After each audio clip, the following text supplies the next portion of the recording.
Hello, and welcome to CMC. I'm Janika Pierce Tucker, a member of CMC Board of Trustees and a partner with Taft Law, and I am excited to be here.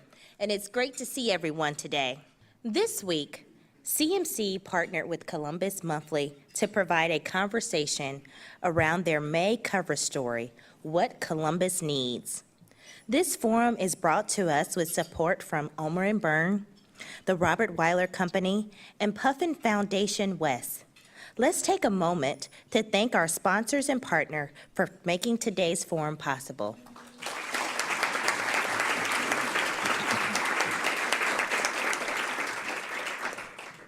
While we are all proud of our booming and creative city, we know that there is always room for improvement.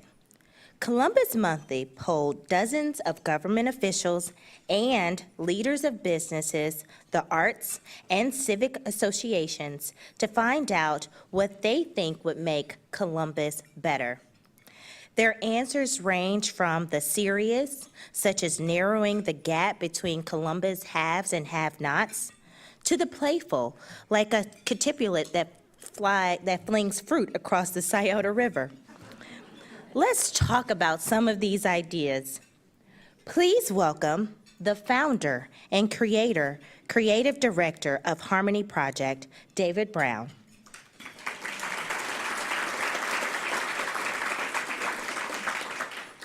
Director of Education for the City of Columbus, Rhonda Johnson.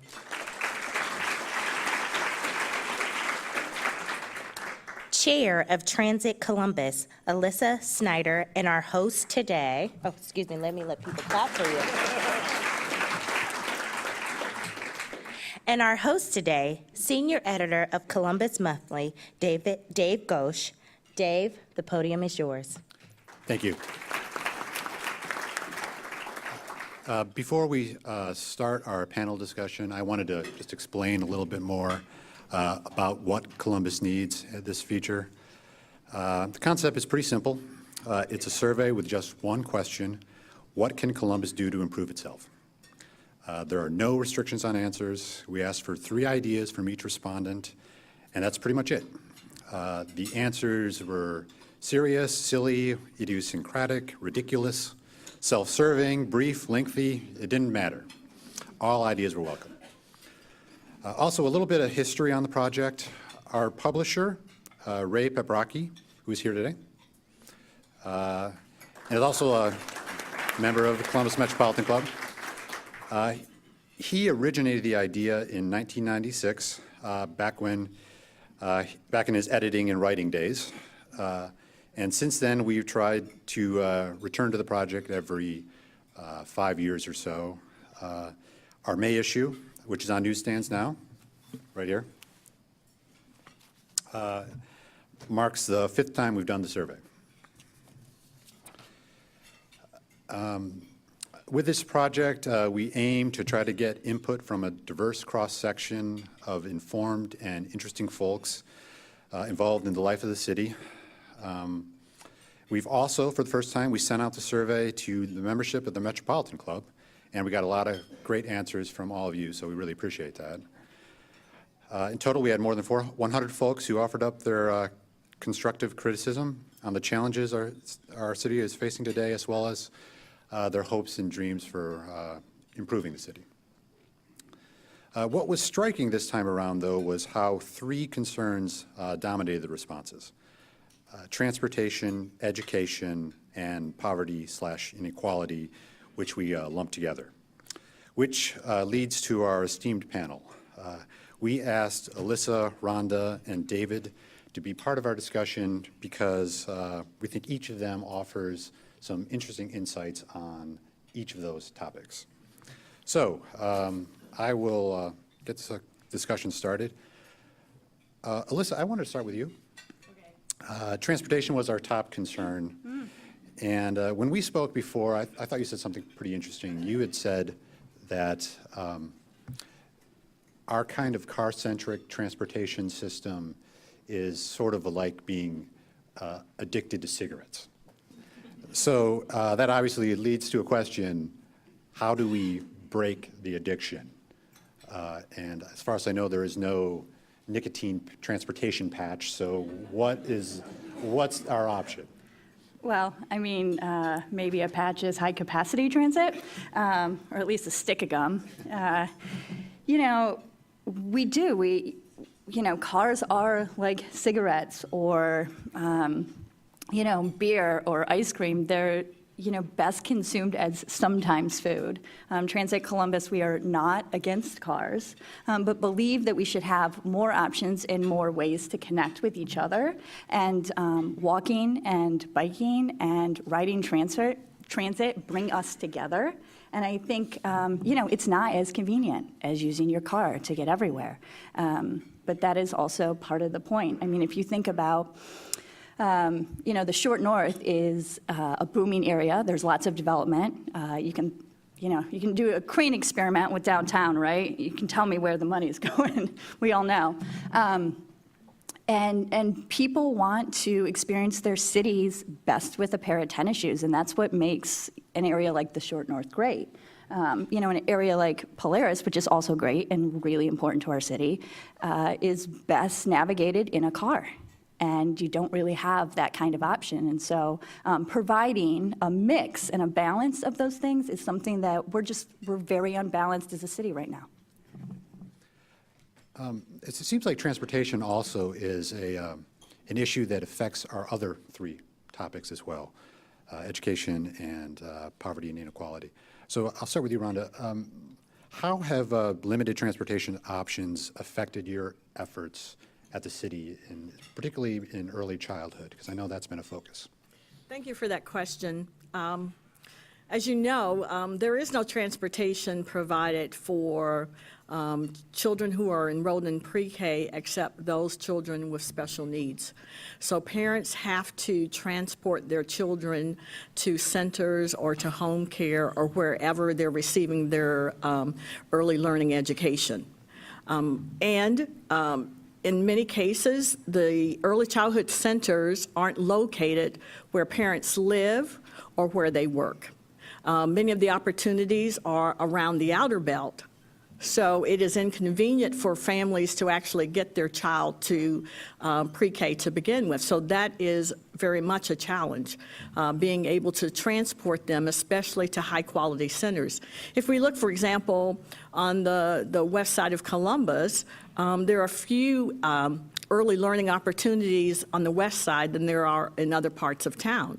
And so families have to figure out how they can transport their children to centers not in their neighborhoods or not where they work. Or what usually happens is, what we don't want to happen, is that they don't have an opportunity to attend pre-K at all. And David, you meet people from all walks of life with the Harmony Project. So I'm curious about our system, our limitations on transportation, if that's been a barrier for a lot of the people that you meet with.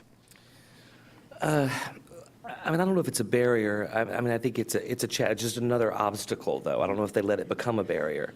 At South High, this is the best example I can give. Because many of our students do not have the resources to take driving classes, which with my two adopted new sons, I just found out cost $750 to take two driving classes that they still didn't learn how to park after they took. And we live in Sherman Village, so they're not driving my car anytime soon. But because of the lack of resources, there's a lack of access to learning how to provide your own transportation. And so my boys ride the bus everywhere, and because they ride the bus everywhere, I've learned about the bus system for myself. Having lived in New York 16 years, buses and subways became the way to do. And I know that we are moving toward more opportunities for us here. But I hope that people don't let it become a barrier. An obstacle is one thing, but that's where I think we as Columbus are doing a pretty good job of trying to help people not let it become an actual barrier. Another question for you, David. When you did the survey, your top idea for improving Columbus was increasing cross-cultural interaction. And obviously that in itself doesn't seem like inequality is such a challenging issue. But so how can that address, at least get us started toward addressing the inequality that we see in so much of Columbus? Okay, so, well, first of all, I think the first thing that we have to do if we're going to ask ourselves the question, what do we need, is to have a thick skin and be willing to, like, address things and not take it personally, you know? And so the example I would make when I say cross-cultural, I don't just mean black and white. I mean, I remember sitting at a table before I had actually come out and dealt with who I was as a gay man, sitting at a dinner table where people were talking about gay people in a very derogatory way.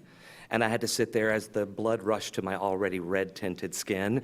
And I was nervous and paranoid that, you know, somehow they were going to realize they were talking about me. They didn't know me, and they didn't know anybody. They didn't think they knew anybody who was gay. And so they had these issues. So the same thing, I've been at tables where there are people talking about Jews, Muslims, Buddhists, Hindus, people talking about Republicans and Democrats, and they think that they're talking in a very safe space. The more that we engage, the more that we talk, and look, it's cliched, and I know that, but the reality is, the more that we sit at the table, the more stories that we hear of each other, the less we fear each other, because all of this division is based in fear. And the less that we fear each other, the more we can actually accomplish and work together. If our students on the South Side are able to be heard by employers downtown, they get to know the students are not poor students. They're students who live in poor conditions. It's not drug addicts, it's people who are addicted to drugs. So if we remove the stigmas from all of these differences that we have and try to engage more direct conversation, I think that that's what I mean by cross-cultural, that if we fear each other less, we'll kind of get to know each other more, and maybe that's the impetus to get us moving forward.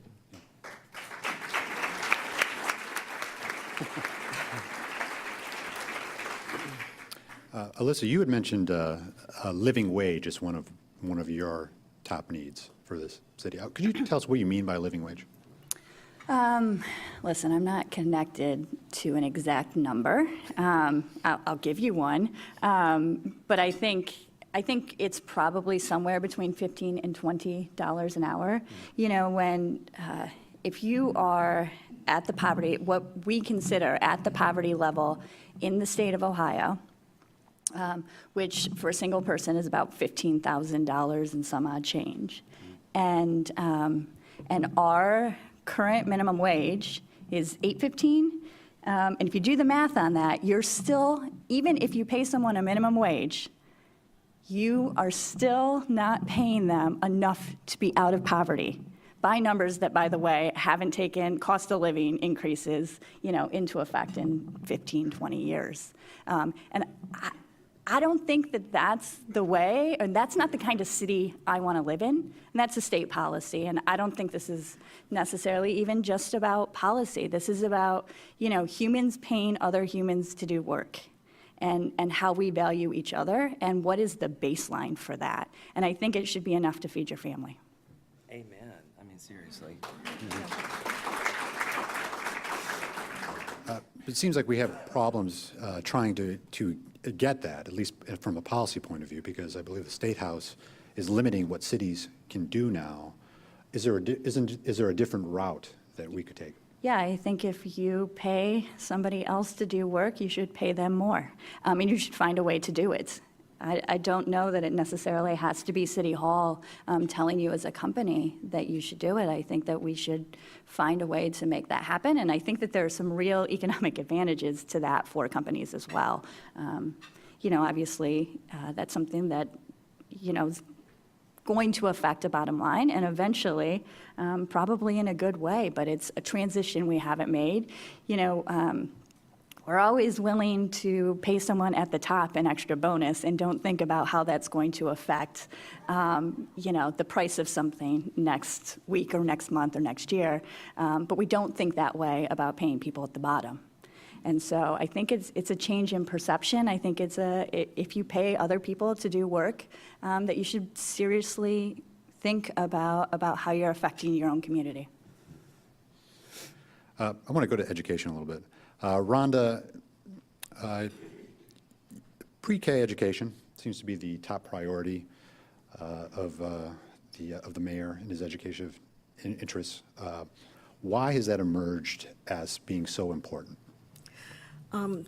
I think pre-K has emerged as an issue not just for Columbus, but cities across the country, because we understand that we need to start doing upstream work instead of downstream work. We generally focus on just graduation rates, but what does it take to get to those graduation rates?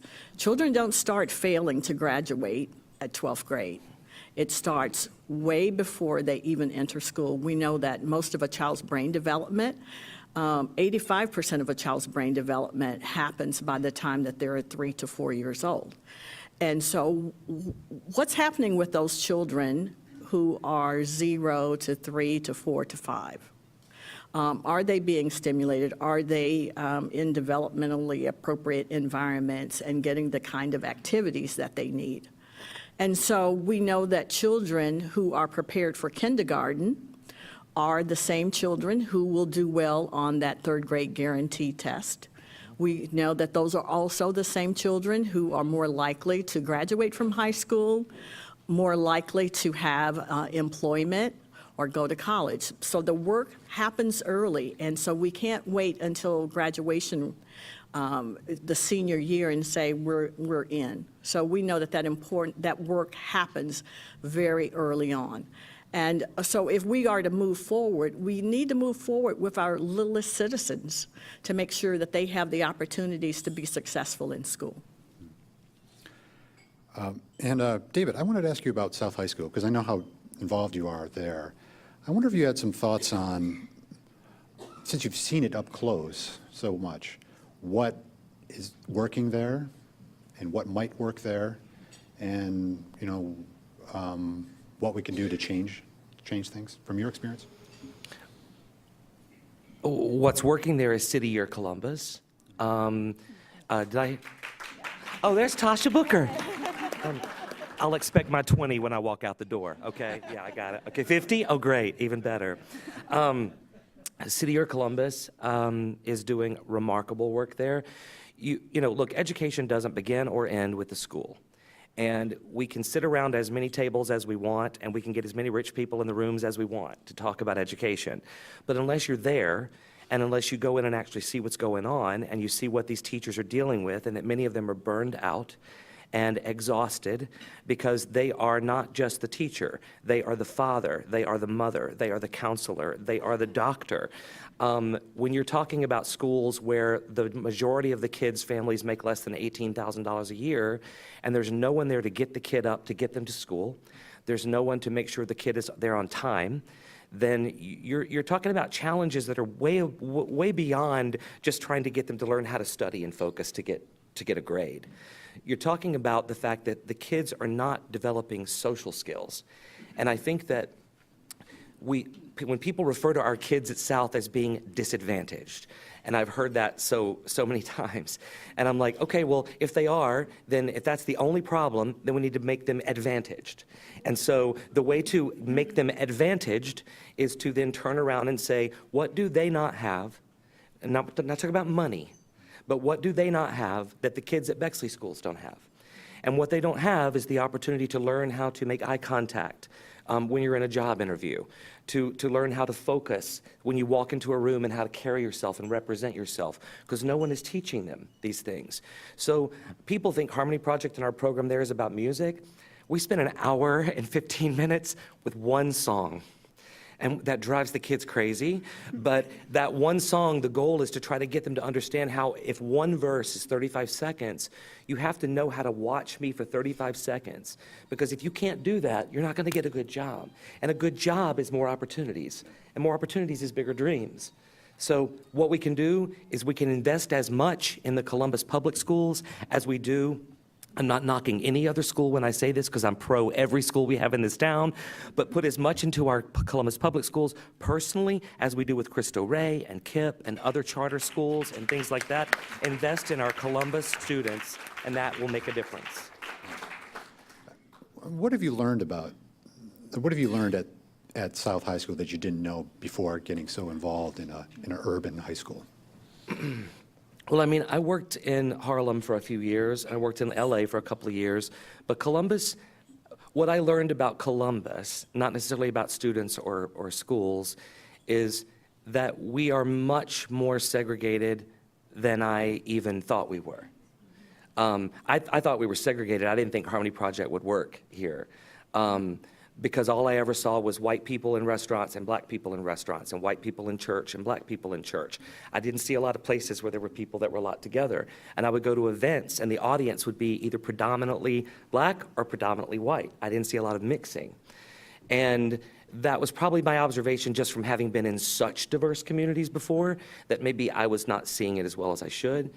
But South High School has taught me that the South Side, which, is spitting distance from here, I mean, it's not that far away, is for our kids, is a war zone many days of the week.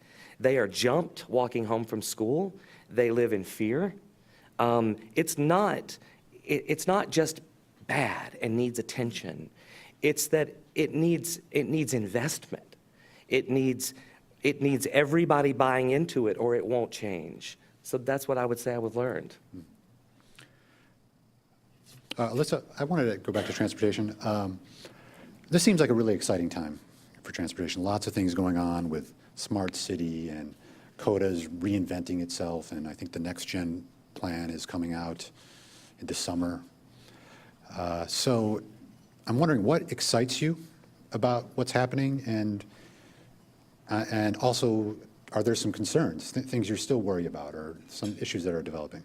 Yeah, I think it is generally, and in Columbus in particular, and especially with the Smart City Award coming here, really exciting time. I think there's a lot of opportunity. I think people are thinking differently because of innovation and things like automation and smart vehicles and electric vehicles and all of that. And I think that's awesome. I do also think that it is the tip of the iceberg.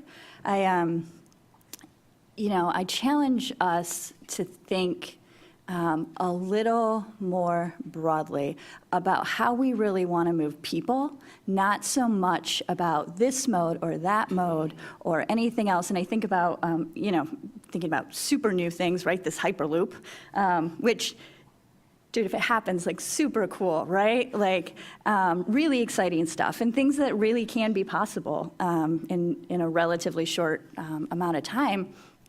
But at the same time, there's the Chicago to Columbus rail, right? And right now, rail's not as sexy. And I don't care which happens. I don't care what the mode is that connects us, but I want us to care about connecting Columbus to other cities, or connecting somebody who lives in Linden, to be able to get to the doctor in Easton.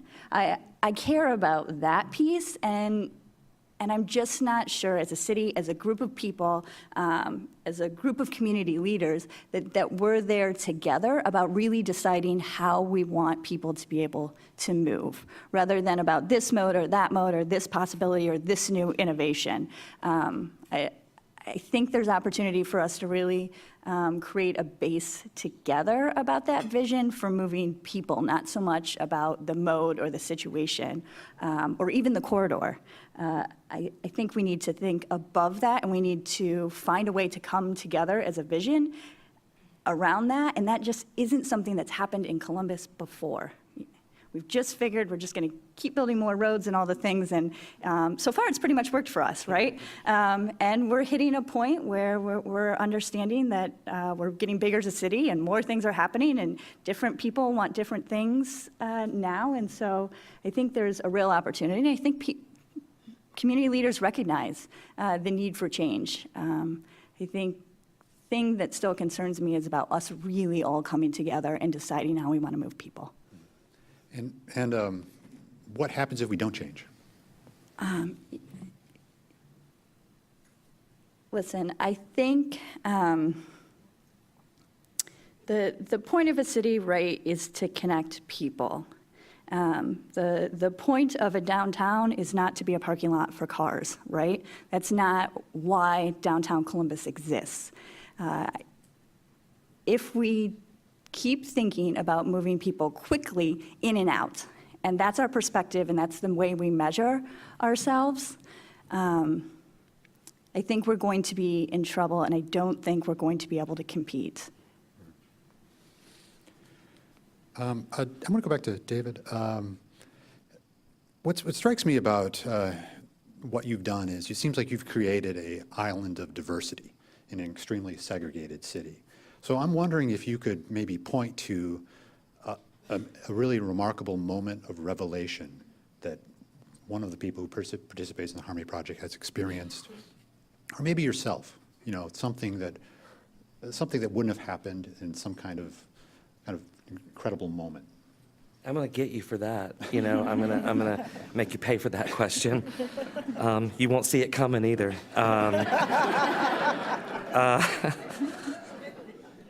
Well, I mean, if I were to speak to someone else's experience out of context, then I'd be afraid that I might not represent it accurately. I mean, but I'm going to risk it because there's one that I think was very, very powerful. So there's a woman in our choir who is in her early 60s, social worker, Jewish, lives in Bexley, comfortable life, and has had her own challenges as well, but relatively speaking, comfortable life. And when the shootings occurred down in South Carolina at the church, she came walking into rehearsal that night, and everybody was shaken that day, And she came walking in, and she walked over to me, and she had tears in her eyes, and she goes, I don't know if I would have experienced this story today as I did because of my experience with the diversity in my world.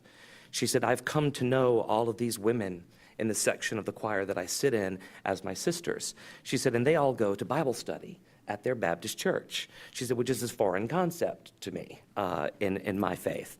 And she said, but because we relate every week, she said, today I was like, that's Jackie, that's Patsy, that's my sisters. And that could have happened here just as much as it happened there.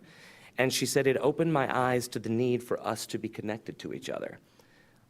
Personally, when I walked into prison for the first time to talk about maybe having a program there, I was personally impacted because I went in and they wanted me to work for the men's prison. And since we're on television right now during the daytime, I'll edit what I said. But I said something to the effect of, I'm afraid to work in a men's prison because I think I might not be the best fit for that situation. So that is a much modified version of what I said to the warden. This only plays at 2 a.m. This only plays at 2 a.m.? Okay, well, never mind. I'm still going to hold it off because I love Bob Weiler, and I'm not going to say anything that's going to embarrass Bob Weiler. But when I walked into the women's prison into the Tapestry Cottage for the first time, which is a rehabilitation program, and 85% of the women in the room were white, and I went, whoa, in typical white person way. Whoa, 85% of the women in here are white. So how come 85% of the women are white, but when I go to the men's prison, 85% of the men are black? Because it didn't make sense to me. And it made me then want to start digging and reading and understanding what was going on. So I read The New Jim Crow by Michelle Alexander, and then I got to know her. And then it made me realize that what happens in our community is that black men are incarcerated at rates that are very, very different than white men. And the black women have been the matriarchs of the family. So they've had to rally and bring everything together. So they've had to stay out of trouble to hold the families together.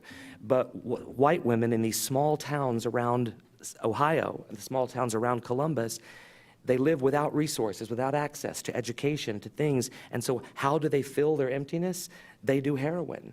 They do opioids. And that's how the epidemic has increased. Walking into a prison just to find out about it opened my mind to this entire way that we treat and deal with things. So I think that's why I say I want people to connect to people that are different than them. You're not aware of what's going on right around you. Doesn't mean that you can solve all the problems, nor do I think it's my job to solve all the problems of the world. But when you're aware of it, I don't think that there's anybody in this room who, if you're aware of incredible imbalance that you're not going to want to somehow try to influence that in some way and right that ship in some direction. One quick question, and then we need to go to Q&A, or the audience participation. One of the fun things about this project is I love the serious stuff, but I also kind of like the more trivial stuff. So I'm going to put you guys all on the spot. Do you have? What are some more personal needs that you think Columbus needs? And anything's on the table. I'm going to say a true commitment from the community for all children, not just your own children, but treating every child as your own. I think it was John Dewey. I'm going to mess up this quote, but it was something like, what the wisest and richest parents want for his child, so should the community want for everyone's child. And anything else is unlovely and left unchecked will destroy our democracy. Speak. Anyone else? Better weather. More men's clothing shopping options? Yeah. Those are all excellent answers, but they do not top the fruit flying catapult. No, sorry. No, they don't. sorry. Okay, so now I guess we're going to go to the Q&A. I'm going to read our instructions. It is the CMC's tradition to take audience questions. Please state your name, ask your question, and we thank you in advance for not making long editorial remarks. First question, please. Tasha Booker with City Year. Thank you, David, for that. So we come to these forums and we talk a lot about the challenges, what we need. Can the three of you really share where there's some collaboration, some collective impact? What programs are working? What do we need to do to invest, to replicate, and scale what's working?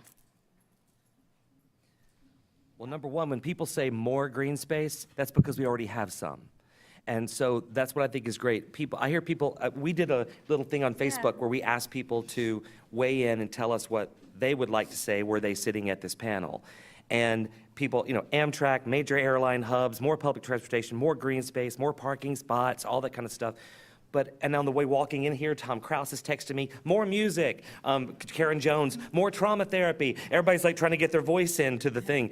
But I think when you say more green space, folks, if you travel, we've got a lot more green space in this city downtown than most cities. We have great public transportation here. Yes, we can always improve, but I think that one of the things that you mentioned just then was collaborations. Look, living in New York and LA for 20 years of my life, there is no such thing like collaboration in the arts community as there is in Columbus. And there is collaboration. And artistic passion here has a social purpose, because artistic passion without social purpose is just selfish. So artistic passion and social purpose are done better here than anywhere. I love this town. Yeah, it's great. And grow, grow, grow. Bring on more problems. More problems mean we're growing. I think we care about neighborhoods in a way that a lot of other cities don't. I think we concentrate and listen better. That doesn't mean that, all the answers and all the solutions are there and there isn't work to be done. But I think the way that we approach neighborhoods here is remarkable in comparison to peer cities. And I would say, just for the little kids, making an investment and thanking the partners that have come on board since we started this journey in 2014 of making sure that every 4-year-old has access to high-quality pre-K. We're not nearly where we need to be, and we need more investments. But I think about collaborations with Columbus State, Ohio State, Action for Children, all of our community partners who come on board to help make that happen. Good afternoon. My name is Dawn Tyler Lee, and I work for the City of Columbus. Tasha took my question, so I had to do a quick pivot. So I'm interested in hearing, if you were talking to someone who was either here in Columbus and thinking about leaving, or perhaps in another community and thinking about coming, how would you sell them on moving to Columbus or staying in Columbus? Well, Dawn, I've been asked the question, are you moving back to Alabama when you retire? And I said, well, why would I want to do that? Because Columbus is a great place. The weather is better in Alabama, yes, and I can visit when I want to, but, you know, living in the South for me is just not an option. Well, you know why. So, but it is about neighborhoods. It's about the people, and it's the passion that people have for Columbus. I think we're all very proud of living here and would not think about really living anyone else. I'm just proud. I came to Ohio State in 1977. And I've been here, and this is my hometown. I feel like I grew up here. And why would I ever want to leave with all this stuff? And the change that has happened over the last 20 years, I've been here for nearly 40 years now, but just the changes that have been made, and it is welcoming. And, you know, you can get a seat at the table. Sometimes you may have to demand it, but you can be a part of the fabric of Columbus. Yeah, I think I was going to say something similar. I think we make space for each other here, I think, better than other places. There's a space for you to do what you want to do and to get involved in what you're passionate about in a way that I don't think exists in other cities. Yeah, you might have to fight for it, but keep talking, keep shouting, keep living your passion, because this is a place you can do it. And I would just say, look, it's affordable. I mean, it's just so much more affordable than other mid-major sized cities around the country. And the bang for your buck and the return on the value of what you get for life here is so much greater than anywhere else. Yeah, and what they're doing with downtown, there's visionary leadership here. And that's what's changing the face of our city every single day. So it's affordable, it's a great place to live, and there's room to grow, and what they said. Yeah.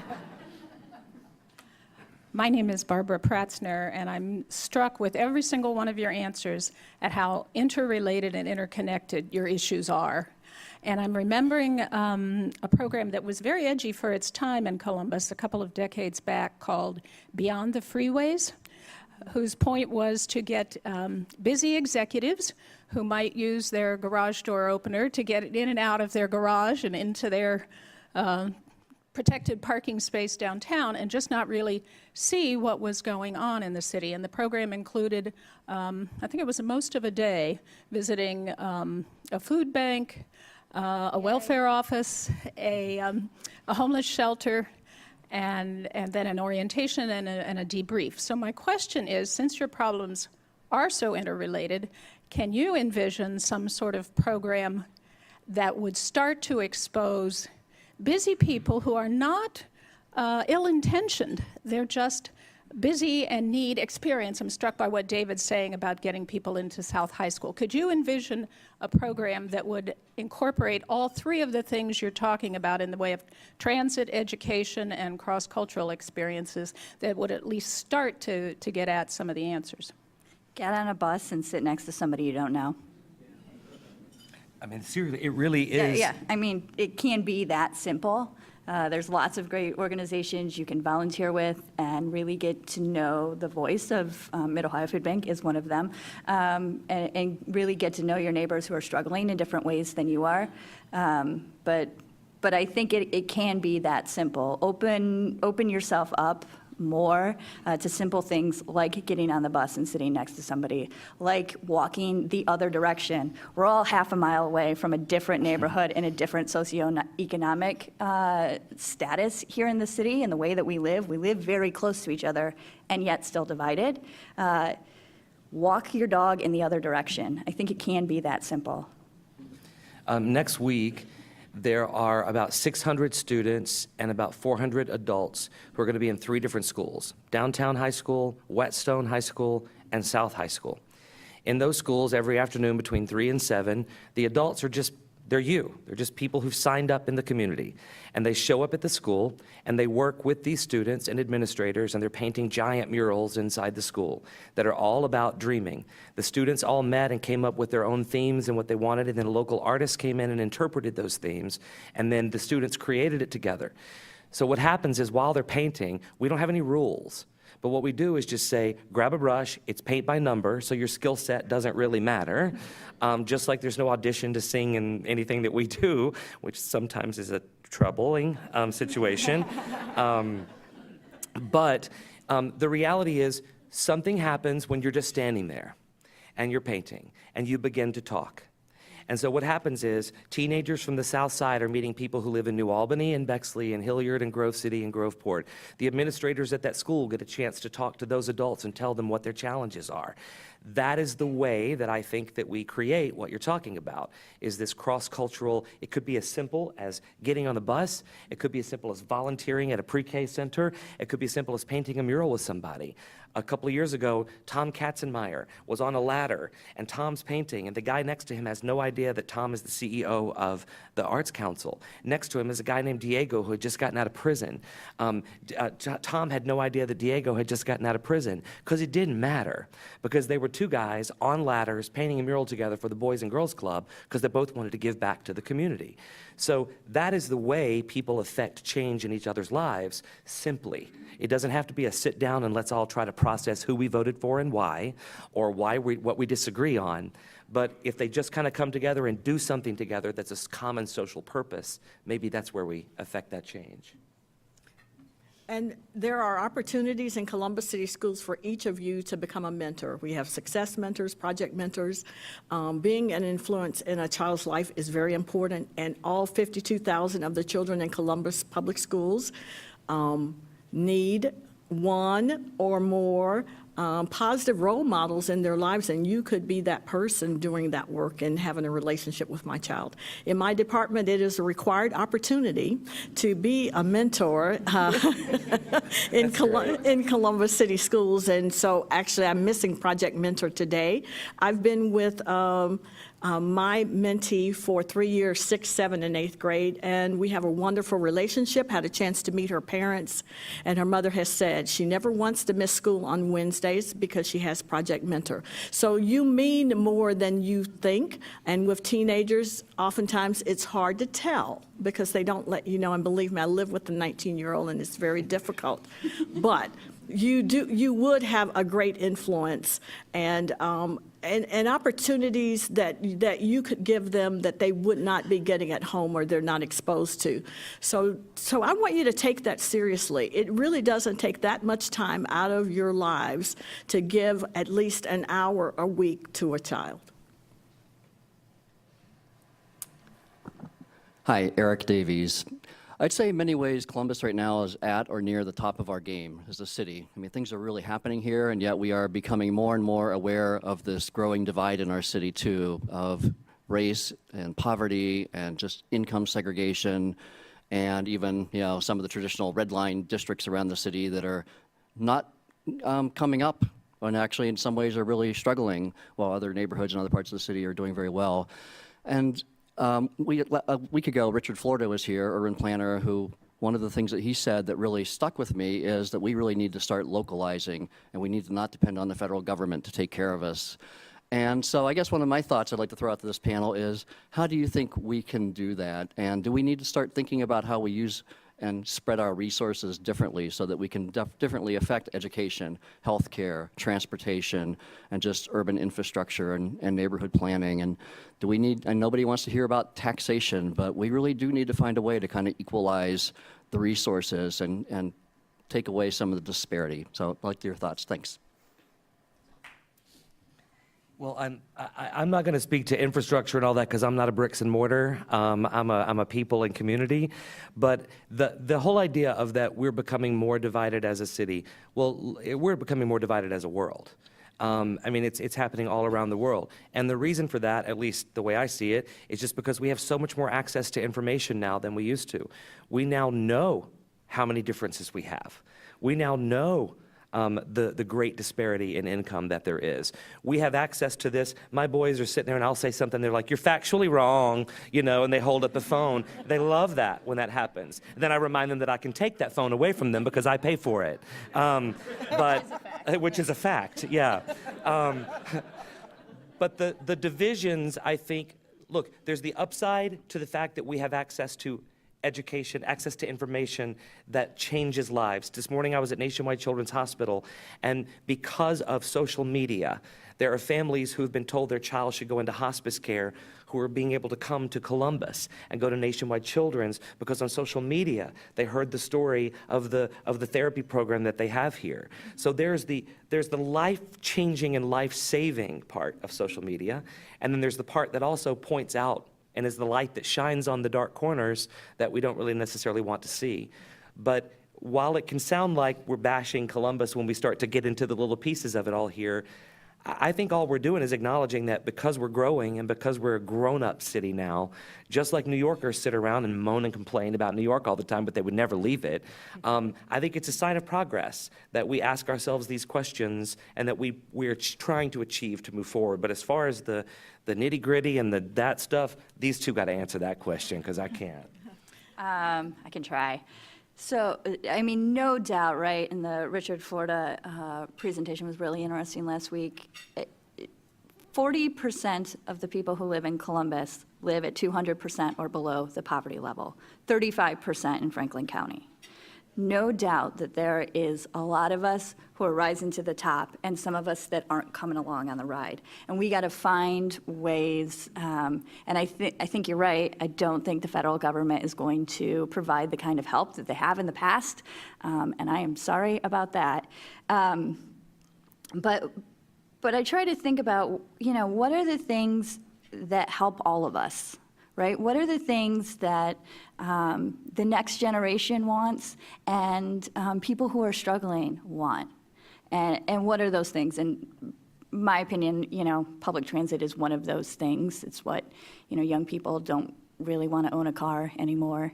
And people who don't own a car should have fast, accessible access to the city. So that's one specific thing. I think living wage is another. I think there's a lot of inequality issues that get fixed if we could each make a commitment to raise wages for the people who work for us.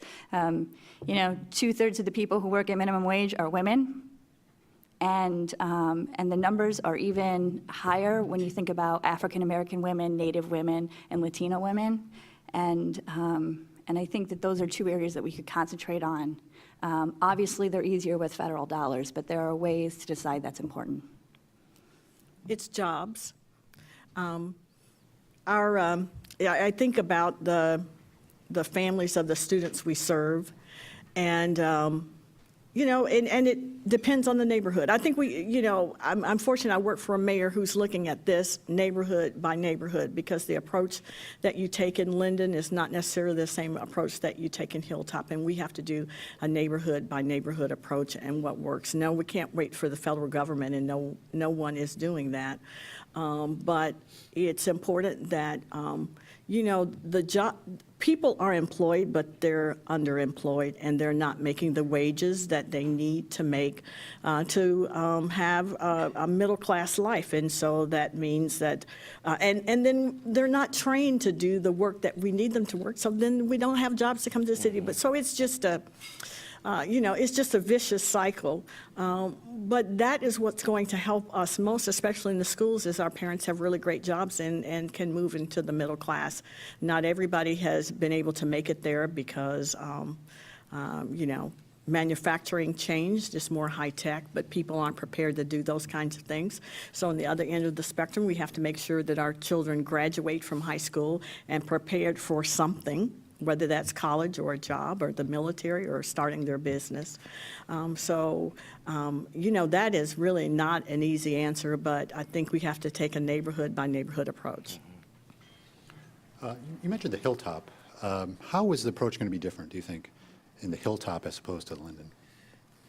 Well, I can't answer that yet, because I think that is up for the members of the community to decide. I don't think we should tell the Hilltop what the Hilltop needs. I think it's for the Hilltop to tell us what it is that they need. And because a way to solve problems is with the people who actually live in the neighborhoods. working with them, not doing something to them. So the Hilltop community is going to have an opportunity to decide on their own design. The city is going to be doing work with them starting in 2018. However, our department is getting in there early to start with early childhood before the rest of the design plan comes along. But that is a community issue for them to decide. Thank you so much. Let's give them a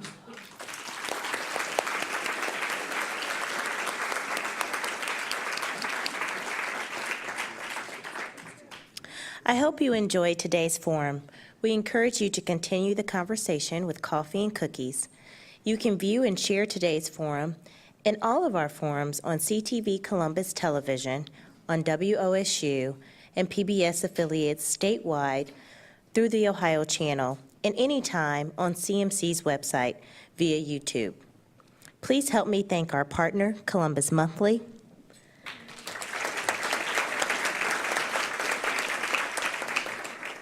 our sponsors, Ulmer & Byrne, the Robert Weiler Company, and Puffin Foundation West.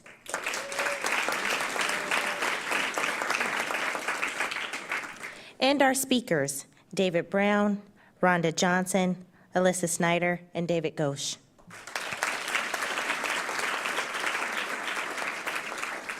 And thanks to all of you for being here. We look forward to seeing you next week.